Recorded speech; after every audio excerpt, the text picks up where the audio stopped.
It is 8 p.m. and here are the top stories we're following. Cars wrongly towed taking Coloradans' hard-earned dollars. All of a sudden you have to come up with several $100s. People are already making a decision between paying rent and keeping food on the table. Lawmakers take on these predatory practices, but some businesses say that might be a little difficult.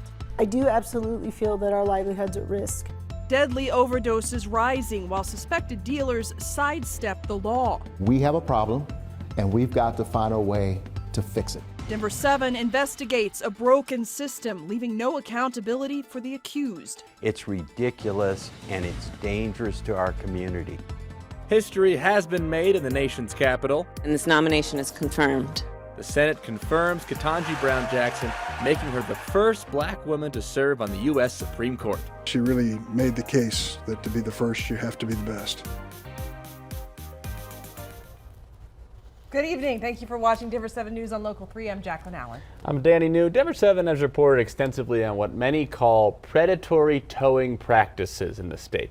We've seen lawsuits filed and judges issue orders for cars to be returned, but many say that this unfair practice has continued. And now Colorado lawmakers are getting involved with a new bill that could revamp and hold to account the entire towing industry. As Denver 7's Stevie Cotton reports, some say this is long overdue and others say it's an overreach. I'm so grateful. After a months-long ordeal, Danae Attaway finally got her car back.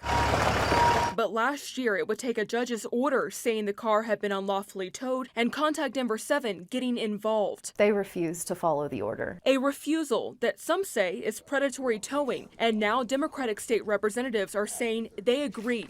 With the introduction of this bill in late March, on Thursday the bill had its first committee hearing. The bill's sponsors say it creates a vehicle owner's Bill of Rights and cracks down on non-consensual tows, like those that can happen at apartment complexes. It also bans tows for expired plates and prevents tow companies from keeping cars if someone can't pay. Super challenging for my father, actually, because he was a plumber. Ian Tafoya, a bill supporter, says his father's car was towed, and the price to get it back was one his father couldn't afford. Didn't have the money to get it out, and at some point you say it's not worth it and you abandon it, and then what, you're on the bus? But some, like Laura Luwark, say the bill is overreaching and lumps him in with the bad actors. In any industry, there's going to be a bad actor. There's going to be someone that isn't following the rules, and I acknowledge that. I feel that this needs to be looked at more thoroughly with not only private property towers, but potentially HOAs and the private property individuals themselves. But those here who've been towed say in Colorado there are now too many bad actors to count. The people who have to profit for it are going to tell you the sky's going to fall.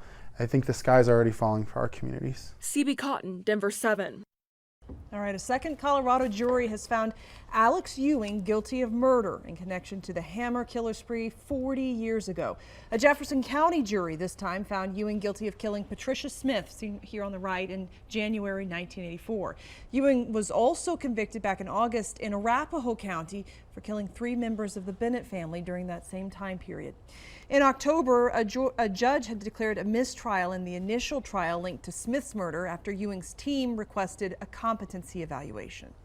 So this one might be surprising. A convicted murderer who killed 5 people in a shooting rampage 25 years ago could be admitted into a state program which would get him out of jail in 3 to 5 years. And family members of those killed, understandably, do not like that idea. And they are doing what they can to make sure that that does not happen. Today we spoke with KAYLA Reichert. Her mother Penny Bowman, brother Greg Metal, and Greg's girlfriend Marissa Avalos were among those killed by 17-year-old Alexander Pogosian. Back then it was dubbed the Labor Day Massacre by Aurora Police. Since Pogosian was a juvenile when sentenced, he could be admitted into the JCAP program, which was developed in 2016 for offenders serving a prison sentence for a felony offense committed when they were juveniles. Those who served 20 to 25 years in prison could be eligible for the program. It lasts for 3 to 5 years, and upon completion, they could request early parole. KAYLA says she appreciates the program, but says that not everyone should be admitted. I really think the person who's trying to seek restoration and growth and a chance to be on the outside again is great. And I feel like there's so many people deserving of that chance. Alex is definitely not one of them. I think it almost would be an injustice to that program. Tomorrow, KAYLA plans to provide a written statement on why Bogosian should not be admitted into JCAP. The fentanyl crisis in Colorado is now considered a public health and safety emergency, with all hands on deck to fight it. Today, state and federal law enforcement came together in Colorado Springs to show a united front in getting deadly drugs off our streets, highlighting efforts to find the dealers who are making and distributing it. The DEA painted a jarring picture of just how much fentanyl is found in the Denver metro area. 20,000 of these pills, roughly $250,000. 2 years ago, this case in DEA would have been considered significant. The Front Range Task Force with DEA has seized 10 times this amount this week alone. Wow, and the coroner says fentanyl is killing young people more than any other drug. He says that's because fentanyl comes in pill form, making it easier to deal, and because it's deadly in such small amounts. Tonight, two of Denver's most powerful leaders reacting in two significantly different ways to data uncovered in recent months by Denver 7 Investigates. Our reports uncovered proof that accused serious drug offenders are literally walking away from any accountability. It's the product of bail reform, leading to growing concerns that lower bail equates to higher crime. Chief Investigative Reporter Tony KOVALESKI digs deeper to get answers. It's a question of priorities and two different perspectives on reporting we've done on fentanyl and PR bonds for bad guys in Denver. Our investigation raised questions about criminals that are accused of serious crimes walking away with nothing more than a PR bond. We took this issue to Denver's mayor and Denver's district attorney. Our report offers two different perspectives. We have a problem, and we've got to find a way to fix it. Based on the statistics that you've brought forward, based on the crime rate in this city, it needs to be changed now. Ms. McCann, Tony KOVALESKI. How are you? Do you have a moment to talk to us? You know, we've been trying to talk to you about your position on PR bonds. Clearly, two different perspectives from two city leaders. We will dive into the complete investigation tonight at 10 over on Denver 7. I hope to see you there. I'm Chief Investigative Reporter Tony KOVALESKI. It's going to be good. Thanks, Tony. Today, the UN is taking action to further isolate Russia from the global stage. The United Nations General Assembly voted to suspend Russia from the UN Human Rights Council. This move comes as Congress just voted unanimously to suspend trade relations with Russia, banning oil imports. That bill now heads to President Biden's desk for approval. Meanwhile, the Pentagon says Russian forces are now progressing into eastern Ukraine after facing resistance in the west.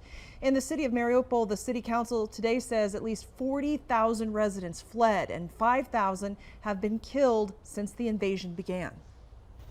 Meanwhile, in America, history was made today. Judge Ketanji Brown Jackson will become the next member of the United States Supreme Court and the first black woman to hold this honor.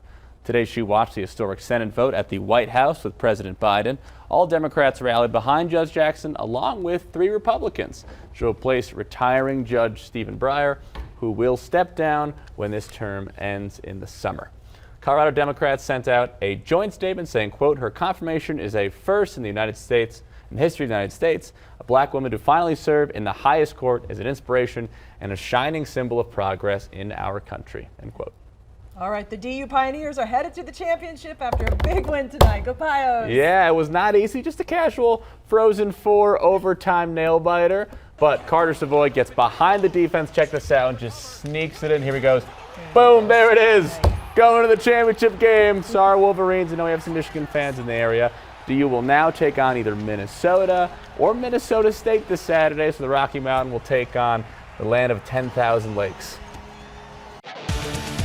Coming up on Denver 7 News at 8, Contact Denver 7 exposes a major car dealer selling vehicles without titles. Run away from these people at all costs. After multiple investigations, now the state is stepping in. If they want to be able to sell cars, they're going to have to improve their processes. Finally, some nice weather coming our way, warmer temperatures and much lighter winds. Bring on the Rockies season. We are showing you the newest items that are going on the menu at Coors Field for opening day and all season long. Let's try this thing.